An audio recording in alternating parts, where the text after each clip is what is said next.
बेटा last lecture में हम लोगों ने एटॉमिक स्ट्रक्चर के बारे में इलेक्ट्रॉन, प्रोटॉन, न्यूट्रॉन की डिस्कवरी पढ़ी थी और sir J Thomson atomic model के बारे में डिस्कस किया था, जो कि डिस्कार्ड कर दिया गया, रिजेक्ट कर दिया गया था। इसके बाद बता दूँ आपको बेटा, थोड़ा सा समराइज कर देता हूँ। रदरफोर्ड ने अल्फा पार्टिकल स्कैटरिंग एक्सपेरिमेंट किया था, जो लोअर क्लास में आप लोगों ने स्टडी किया था, और उससे एटम के न्यूक्लियस की डिस्कवरी किया। और उस स्कैटरिंग एक्सपेरिमेंट में रदरफोर्ड ने बताया था कि एटम के सेंटर में पॉजिटिवली चार्ज पार्ट है जिसे न्यूक्लियस बोलते हैं, और वो बहुत ही रिजिड है and around nucleus large in space है। ये जो कंक्लूजन उसको अल्फा पार्टिकल स्कैटरिंग एक्सपेरिमेंट से मिले रदरफोर्ड को, इसी पे बेस्ड उसने न्यूक्लियर एटॉमिक मॉडल प्रपोज किया था। और उस न्यूक्लियर एटॉमिक मॉडल में रदरफोर्ड ने बताया कि इलेक्ट्रॉन न्यूक्लियस के अराउंड जो हालो स्पेस है उस पर सर्कुलर पाथ पे रिवॉल्व करता है। मेन पोस्टुलेट उसका यही, उसने कहा एटम सर्कुलर शेप का है, एटम में सर्कुलर इन शेप या स्फेरिकल इन शेप कहेंगे, और कहा in the centre of an atom positively charge part is situated called atomic nucleus and around nucleus electron revolve on circular path. और फिर उसने बोला था कि size of nucleus is very small in comparison to the size of an atom. ये Rutherford atomic model के postulate है, लेकिन इसमें ऑब्जेक्शंस आया, इस पर ड्रॉबैक्स आया बेटा कि रदरफोर्ड एटॉमिक मॉडल पे जब हम जो है जेम्स मैक्सवेल की इलेक्ट्रोडायनामिक थ्योरी अप्लाई करते हैं, तो लोगों ने कहा कि जो इलेक्ट्रॉन न्यूक्लियस के अराउंड रिवॉल्व करेगा वो कंटिन्यूअसली एनर्जी को इमिट करेगा, जिससे उसके पाथ की रेडियस डिक्रीज करेगी, फाइनली वो न्यूक्लियस से कोलैप्स कर जाएगा, मीन्स एटम का डिस्ट्रॉय हो जाएगा, जो कि पॉसिबल नहीं था। तो लोगों ने बोला कि रदरफोर्ड एटॉमिक मॉडल एटम की स्टेबिलिटी को एक्सप्लेन नहीं करता, ये उसका ड्रॉबैक था। दूसरा ड्रॉबैक था कि Rutherford atomic model hydrogen spectrum को एक्सप्लेन नहीं करता, जो इनिशियल स्पेक्ट्रम था। रदरफोर्ड मॉडल के अकॉर्डिंग स्पेक्ट्रम कंटिन्यूअस होना चाहिए, जबकि वो लाइन स्पेक्ट्रम मिला, उसमें कुछ ही लाइन्स ऑब्जर्व हुई, कंटिन्यूअस स्पेक्ट्रम नहीं मिला। स्पेक्ट्रम के बारे में हम लोग आगे स्टडी करेंगे। ये सब क्यों बताया मैंने, इसलिए। और उस रदरफोर्ड एटॉमिक मॉडल के ड्रॉबैक्स को रिमूव करने के लिए बोर्स ने एटॉमिक मॉडल प्रपोज किया, जो कि आज हम लोग स्टडी करने वाले हैं। क्या हम लोग स्टडी करने वाले हैं? Bourse atomic model. Bourse atomic model जो रिसेंट सिलेबस है क्लास 11 का बेटा, यहीं से स्टार्ट होता है, ठीक है। बोर्स एटॉमिक मॉडल, तो बोर्स ने ये प्लांक क्वांटम थ्योरी पे बेस्ड था। This model is based on Planck quantum theory, right. तो इसमें कुछ पोस्टुलेट्स, कुछ पॉइंट्स बोर्स ने बोला था। रदरफोर्ड ने कहा था कि इलेक्ट्रॉन न्यूक्लियस के अराउंड सर्कुलर पाथ पे रिवॉल्व करता है। पहला पोस्टुलेट बोर्स ने कहा, इसने बोला क्या, और उसे और भी बोला था। इसने कहा electron revolve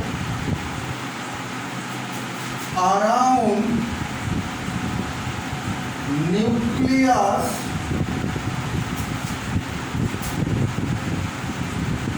in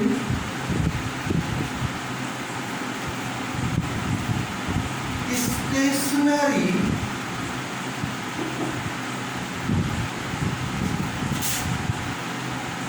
circular path of fixed energy called energy levels or orbits or cells।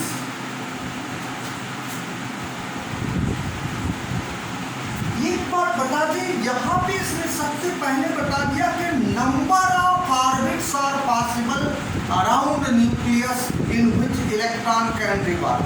और जिस भी ऑर्बिट में इलेक्ट्रॉन रिवॉल्व करता है उन ऑर्बिट सेल्स की एनर्जी फिक्स्ड होती है, जिसे हम स्टेशनरी ऑर्बिट्स कहें, एनर्जी लेवल्स कहें। ऑर्बिट यानी उसका कहना था कि इलेक्ट्रॉन न्यूक्लियस के अराउंड जिन फिक्स्ड एनर्जी वाले पाथ पे रिवॉल्व करता है उन्हें हम सेल्स या ऑर्बिट्स कहते हैं।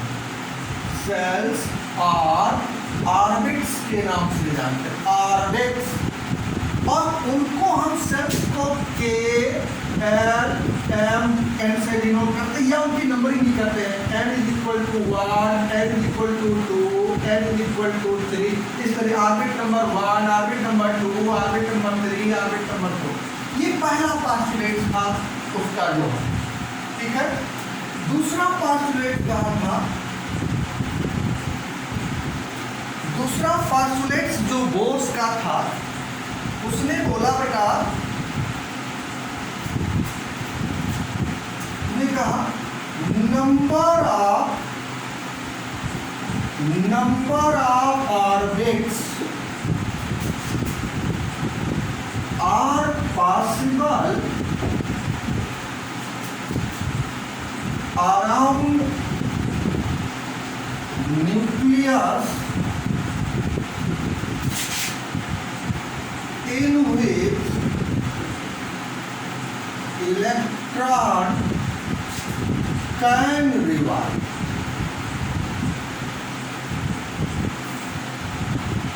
बहुत सारे ऑर्बिट्स पॉसिबल हैं। फिर इसने कहा electron revolve only in those orbits in which their angular momentum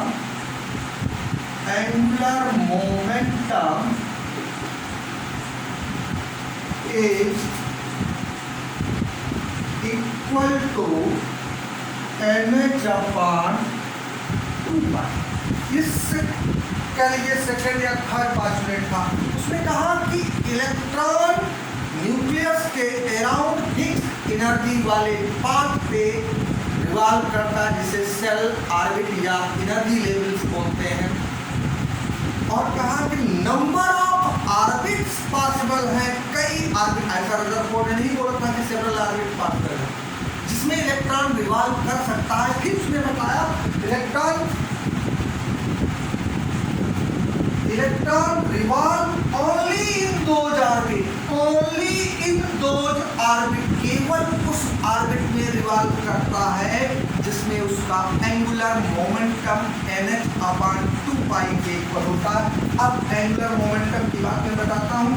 अगर ये आपकी एक कोई सर्कुलर पाथ है, इसकी रेडियस r है, m मास का कोई पार्टिकल v वेलोसिटी से यहाँ घूम रहा है, तो उसका एंगुलर मोमेंटम mvr है।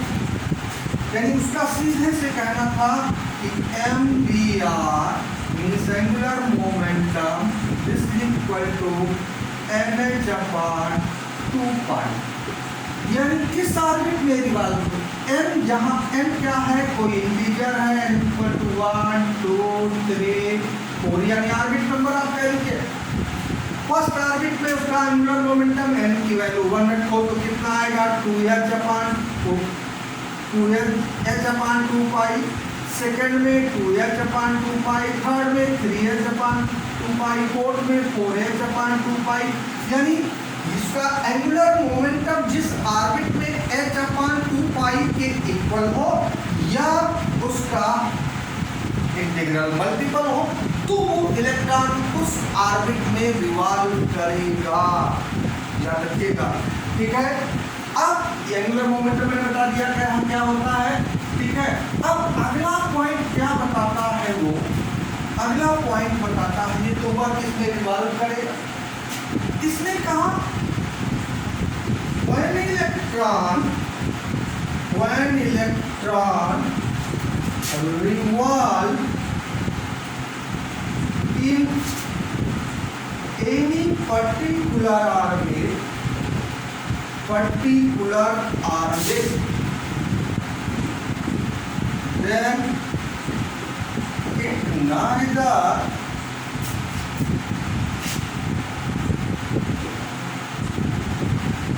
emits nor absorb energy। इसने कहा जब इलेक्ट्रॉन किसी पर्टिकुलर ऑर्बिट में रिवॉल्व करता है तो वो एनर्जी को इमिट या एब्जॉर्ब नहीं करता है। हमने ये नहीं बताया कि इलेक्ट्रॉन एनर्जी को इमिट या एब्जॉर्ब नहीं करता है। कब नहीं करता है? जब वो किसी पर्टिकुलर ऑर्बिट में रिवॉल्व कर रहा होता है। ध्यान देने वाली बात है। हमने कहा कि जब वो किसी एक ही ऑर्बिट में इलेक्ट्रॉन घूमता रहता है तब तक वो एनर्जी का लॉस या गेन नहीं करता, इमिट या एब्जॉर्ब नहीं करता, एनर्जी का इमिशन या एब्जॉर्प्शन नहीं करता है। फिर उसने कहा electron emits or absorb energy when jumps from one orbit to another orbit। इसने कहा इलेक्ट्रॉन एनर्जी को एब्जॉर्ब और इमिट दोनों करेगा। कब? जब वो एक ऑर्बिट से दूसरे ऑर्बिट में क्या करेगा? जंप करेगा तब। अब कैसे? ये न्यूक्लियस है, ये फर्स्ट ऑर्बिट, ये सेकेंड ऑर्बिट, ये थर्ड ऑर्बिट, ये फोर्थ ऑर्बिट, यानी आप कहें फर्स्ट सेल के एल एम एन, या कहें ऑर्बिट नंबर 1 2 3 4। उसने कहा जब इलेक्ट्रॉन लोअर से हायर ऑर्बिट में जंप करेगा, अब फर्स्ट से फोर्थ में जाए, सेकंड से थर्ड में जाए, थर्ड से फोर्थ में, लोअर टू हायर। एक बात और, इसने कहा था कि जो ऑर्बिट न्यूक्लियस के जितना क्लोज है उसकी एनर्जी उतनी लेस है। जैसे जैसे न्यूक्लियस से फार अवे जाएंगे आप, ऑर्बिट की एनर्जी इंक्रीज करेगी, राइट। सबसे लेस एनर्जी फर्स्ट ऑर्बिट, उससे अधिक सेकेंड, उससे अधिक थर्ड, उससे अधिक फोर्थ, राइट। आगे हम लोग एनर्जी का कैलकुलेशन भी पढ़ेंगे कि ऑर्बिट पे कितनी एनर्जी होगी इलेक्ट्रॉन, ठीक है। तो उसने कहा लोअर से हायर, मान लो हमें जो है जीने पे ऊपर चढ़ना है तो हमें एनर्जी क्या करनी होगी? चाहिए, एब्जॉर्ब करेंगे। लेकिन ऊपर से नीचे अगर लोअर टू हायर तो ये एनर्जी को एब्जॉर्ब करेगा, लेकिन अगर higher to lower return back कर रहा है तो एनर्जी इमिट करेगा, बाहर निकलेगी। और कितनी एनर्जी निकलेगी? वो emitted energy delta E is equal to कितना होगा? This equal to energy of final state minus energy of initial state, energy of final state. और ये डेल्टा ई जो एनर्जी होती है, एक रिलेशन होता है E is equal to H nu, nu frequency है, एच प्लांक कांस्टेंट है। अभी हमने बताया एच प्लांक कांस्टेंट है, एच की वैल्यू होती 6.626 into 10 to the power -34 joule second, ये कांस्टेंट है एच की वैल्यू। यहाँ न्यू फ्रीक्वेंसी है, न्यू इज इक्वल टू होता है सी अपॉन लैम्डा, तो ई के प्लेस में हम लिख सकते हैं एच न्यू या एच सी अपॉन लैम्डा लिख सकते हैं हम।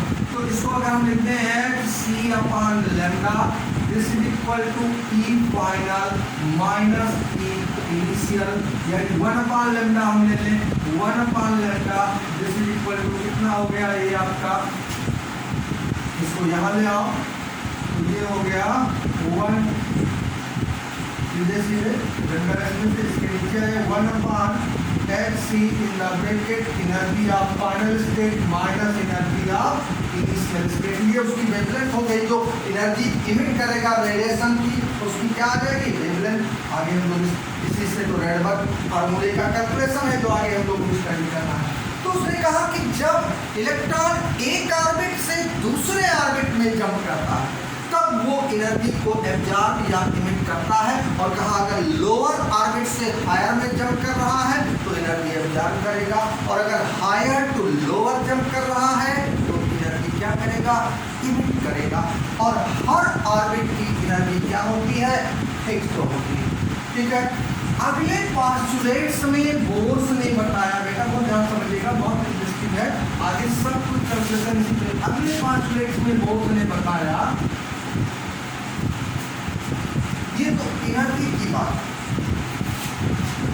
अब कैसे एटम की स्टेबिलिटी को एक्सप्लेन किया, तो एक बात बताएं, जब कोई पार्टिकल सर्कुलर पाथ पे रिवॉल्व करता है तो वो कब रिवॉल्व करता है, जब उसको सेंट्रीपिटल फोर्स मिले। जैसे कोई पार्टिकल है ये v वेलोसिटी से, जिसका मास कितना है m है, r रेडियस के पाथ पे रिवॉल्व कर रहा है, तो ये जो फोर्स लग रहा है सेंट्रीपिटल फोर्स जो है वो कितना होता है mv²/r, ये सेंट्रीपिटल फोर्स।